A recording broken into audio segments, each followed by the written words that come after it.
Hey everyone, welcome back to the channel. Today we're diving into the controversial side of the Sega Genesis library, where we'll explore 10 games that really pushed the envelope back in the day. From titles that sparked moral outrage due to their mature themes, to games that were notorious for their glitches and poor design. The Sega Genesis had its fair share of contentious entries. We'll look at games that led to heated debates among players, those that were banned in certain countries, and some that even faced legal challenges. So get ready to explore the wilder side of Sega's 16-bit era, where not every game was just about fun and games. Let's jump into 10 controversial Sega Genesis games.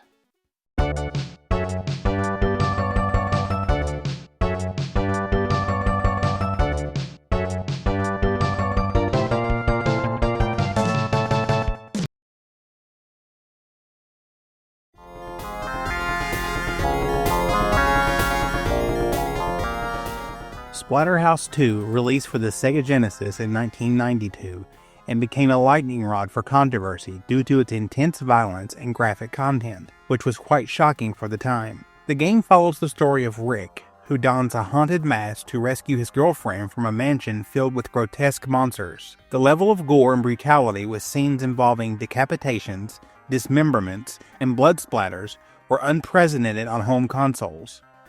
Critics and parents groups alike were quick to denounce the game for its potential to desensitize young players to violence, arguing that it pushed the boundaries of what was acceptable in video game content. This backlash was part of a broader discussion on video game violence, especially in the wake of earlier controversies like that surrounding Mortal Kombat, leading to debates about game ratings and censorship. Moreover, Splatterhouse 2 wasn't just controversial for its content, but also its cultural implications. The game's aesthetic grew heavily from horror films and comic books, embracing a horror punk vibe that was both its charm and its downfall.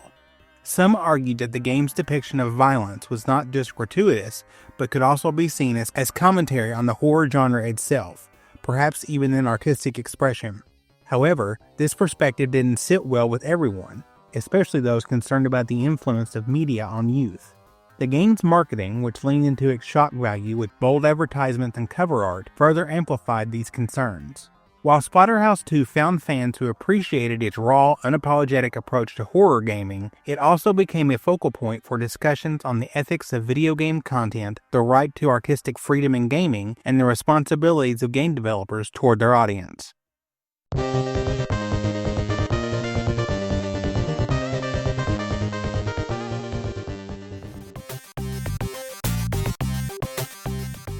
Eternal Champions.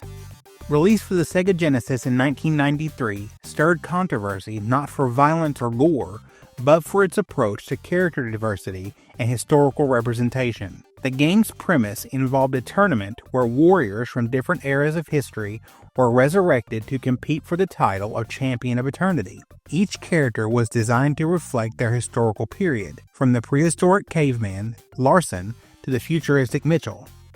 However, the portrayal of these characters led to accusations of cultural insensitivity and stereotyping. Characters like Slash, a samurai from feudal Japan, and Xavier, a voodoo priest from the 19th century Caribbean, were criticized for reducing complex cultures and histories into simplistic, often cliché depictions.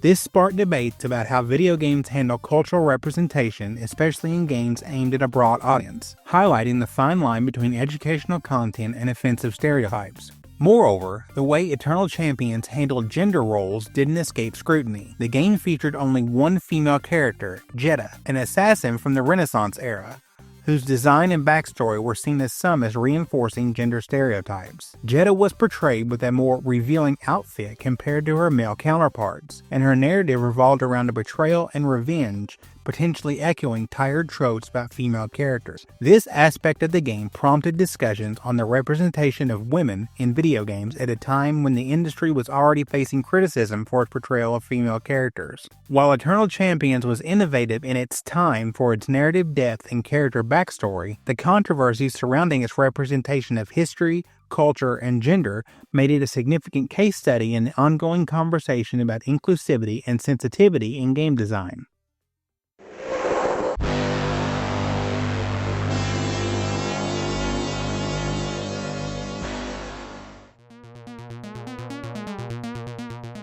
Rise of the Robots released for the Sega Genesis in 1994 and became a hotbed for controversy primarily due to the stark contrast between its ambitious marketing and the actual gameplay experience. The game was hyped as a revolutionary fighting game with cutting-edge graphics, and AI promising to redefine the genre with its cinematic approach. Advertisements boasted about its supposed superiority over other fighting games like Street Fighter II by showcasing high-quality CGI cutscenes and a novel concept where players controlled robots rather than human fighters. However, when fans got their hands on the game, they were met with disappointment.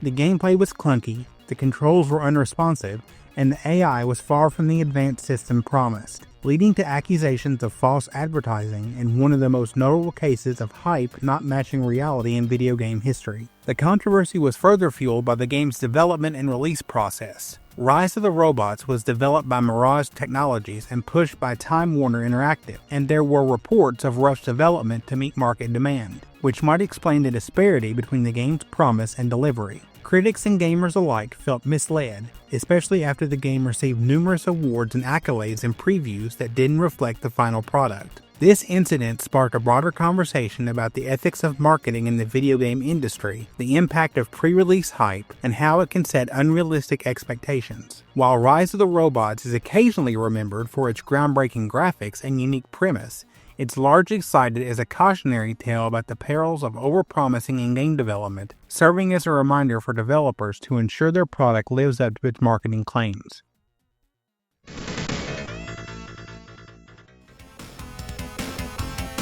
Zero Wing, released for the Sega Genesis in 1991 and found itself at the center of gaming controversy, not because of its content, but due to its infamous English translation, which inadvertently birthed one of the internet's earliest and most enduring memes.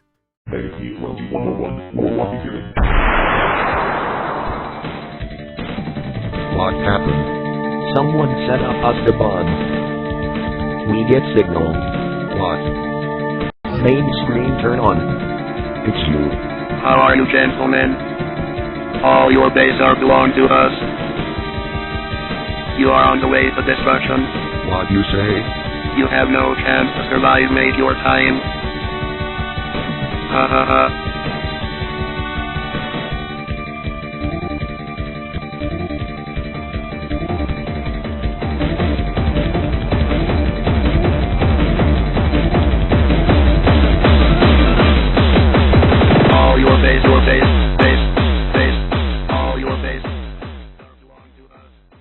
The game's opening sequence features a dialogue between the villainous Cat's forces and the protagonist where the line, "All your base are belong to us," was supposed to intimidate, but instead became a meme due to its awkward phrasing. This translation error was pounced on by early internet communities, particularly around 2001, when the phrase became a symbol of the internet's love for humor derived from poor translations, leading to countless parodies, remixes, and fan art. The game, while a standard shoot-'em-up in gameplay, became more known for this one line than its actual content, highlighting the impact of localization errors on a game's legacy. The controversy surrounding Zero Wing wasn't just about the meme though. The game's translation issues extended beyond the meme, with other dialogue and in-game text being equally perplexing, leading to a broader discussion on the importance of quality translation in video games. These linguistic faux pas not only affected player immersion, but also sparked conversations about cultural adaptation and the responsibilities of publishers in ensuring their products are accessible to a global audience. While Zero Wing might not have been a blockbuster hit, its place in gaming lore is secured by All Your Base Are Belong to Us, illustrating how a simple translation mistake can overshadow the game's original intent and become a cultural phenomenon. This event also underscored the potential for games to transcend their intended use, becoming part of internet culture and affecting how future games are localized and marketed.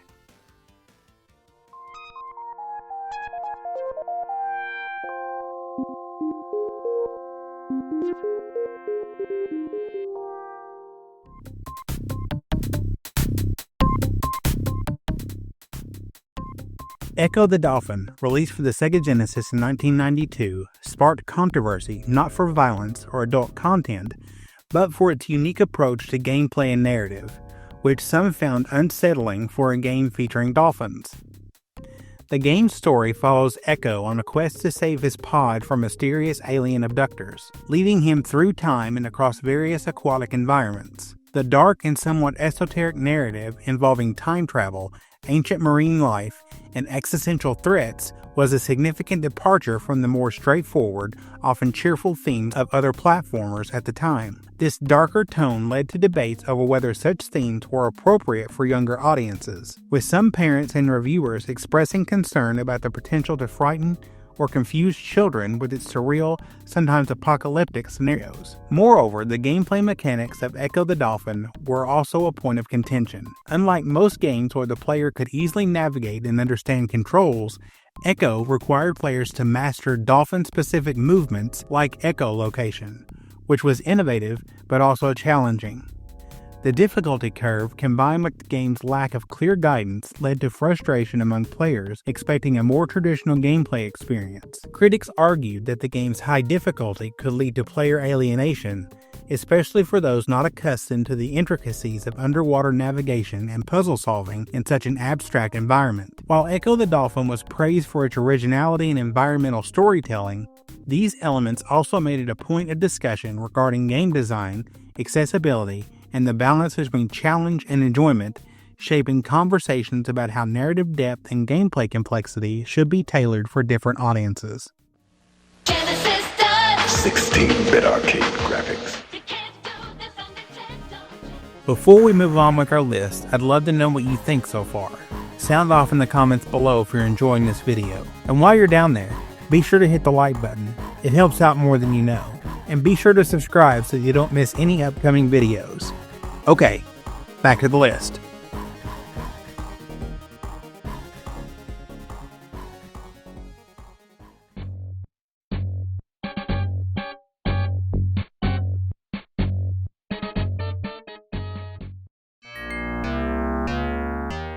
Batman Forever released for the Sega Genesis in 1995 and became controversial due to a significant departure from both the source material of the film it was based on and the established Batman video game formula. Fans of the Batman franchise were expecting a game that would mirror the dark, intense atmosphere of the Tim Burton movies, or even the more lighthearted but still action-packed Joel Schumacher film. Instead, they were met with a game that felt disjointed, featuring levels that varied wildly in theme and gameplay mechanics, which didn't cohesively tie into the Batman narrative or the movie's plot. This lack of fidelity to the source material and the absence of a clear game design vision led to criticism for feeling like a cash grab rather than a thoughtful adaptation, creating a rift between fans and the game's developers, Acclaim Entertainment. The controversy was amplified by the game's perceived rushed development and poor quality control. There were numerous bugs, glitches, and issues with the game's balance, particularly in the difficulty spikes that seemed arbitrary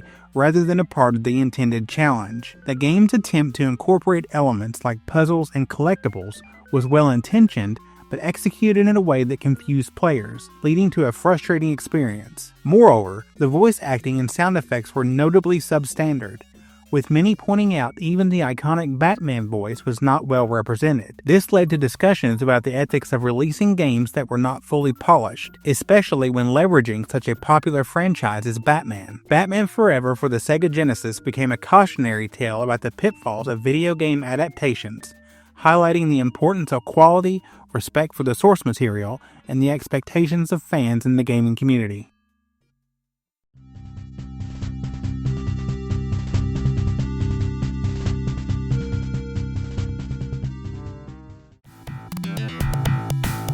The Punisher, released for the Sega Genesis in 1993 and stirred controversy for its graphic depictions of violence, which were unusually explicit for the time, especially on a console primarily marketed toward younger audiences. The game follows the comic book vigilante Frank Castle, known as the Punisher, on his ruthless quest for vengeance against criminals. Players could engage in actions like interrogations involving physical torture, including breaking bones and electrocution, to extract information from enemies.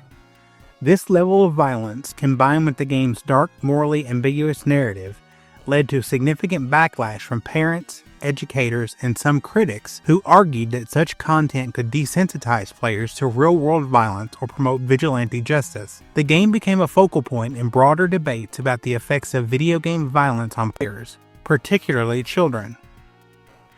Moreover, the controversy was not just about violence, but also about the portrayal of law enforcement and justice.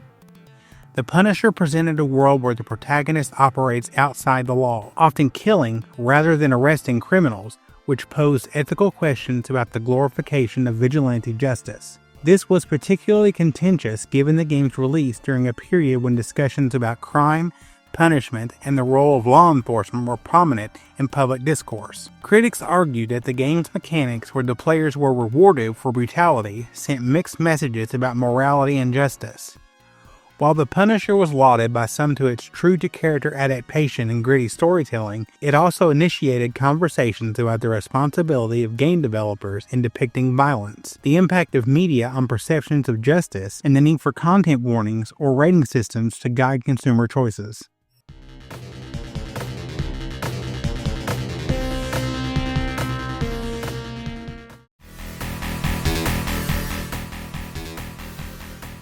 M.U.S.H.A, released for the Sega Genesis in 1990, became embroiled in controversy not for content or violence, but due to its scarcity and the subsequent impact on the retro gaming market. The game was a vertical scrolling shooter that didn't initially gain massive recognition due to the crowded genre on the Genesis.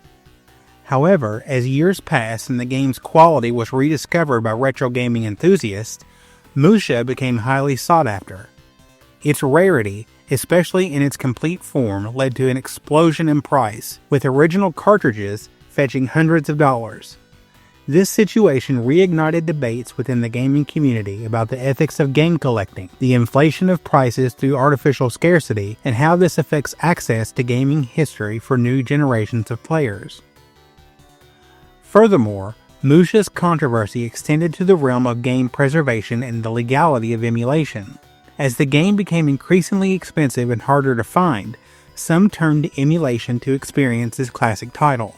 This sparked discussions on the morality and legality of emulating games, especially when the original hardware and cartridges were no longer widely available or affordable. While some argued that emulation was necessary for preserving video game culture, others, including rights holders, saw it as piracy. The situation with M.U.S.H.A highlighted the broader issue of game preservation, the rights of players to access historical games, and the economic implications of retro gaming. It became a case study in how the value of games can shift over time, influencing the discourse on digital rights, game collecting, and the preservation of video game history.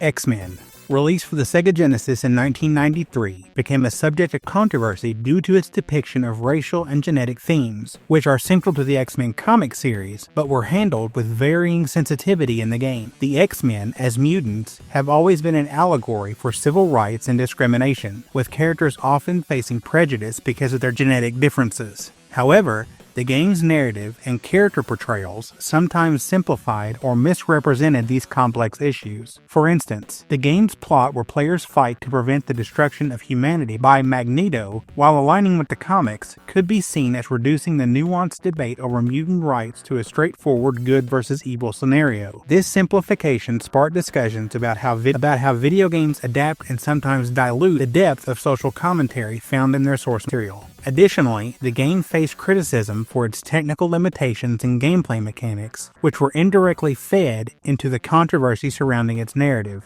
The Genesis version of X-Men was a side-scrolling beat-em-up, a genre that by 1993 was already showing its age. The game struggled to convey the diversity and individual powers of the X-Men characters due to hardware constraints, leading to gameplay where many characters felt similar, despite their unique comic book abilities. This homogenization was viewed by some as undermining the game's potential to explore themes of individuality and acceptance, key elements of the X-Men ethos. While the game was fondly remembered for its multiplayer aspect, allowing friends to play as different X-Men, the criticism it received highlighted ongoing debates in gaming about the representation, adaptation fidelity, and how technological limitations can impact the storytelling and thematic depth of games based on rich source material.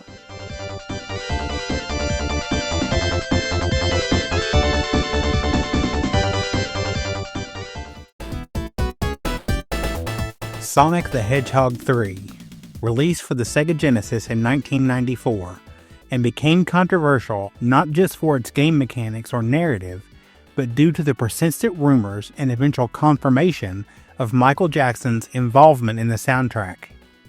For years, fans speculated about the similarities between some of the game's music and Jackson's hits, with tracks like Carnival Night Zone sounding eerily similar to Jam, and the credits theme echoing Stranger in Moscow. The controversy peaked in 2009 when Jackson's collaborator, Brad Buxer, confirmed Jackson's role in composing parts of the soundtrack, though Jackson himself was never officially credited due to his dissatisfaction with the sound quality of the Genesis console. This revelation led to discussions about the ethical handling of attributions in gaming history, the impact of celebrity involvement, and how legal and personal issues can affect a product's legacy. The controversy surrounding Sonic 3 was further complicated by the timing of Jackson's involvement with the game, coinciding with his 1993 child molestation allegations. Although there's debate on whether Jackson's music was removed due to these allegations or simply his own dissatisfaction, Sega's decision to replace some of the music in later releases has fueled speculation. Yuji Naka, co-creator of Sonic, confirmed Jackson's contribution, but the lack of transparency from Sega regarding the full extent of his involvement and the reasons behind the music changes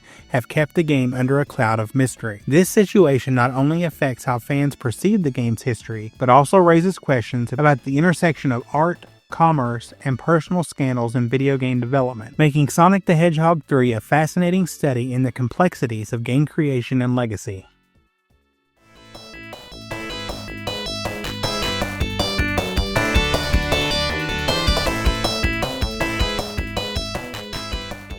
As we conclude our exploration of the controversial games on the Sega Genesis, it's evident that this console was much more than a vessel for entertainment. It was a catalyst for some of the earliest and most heated discussions in video game culture.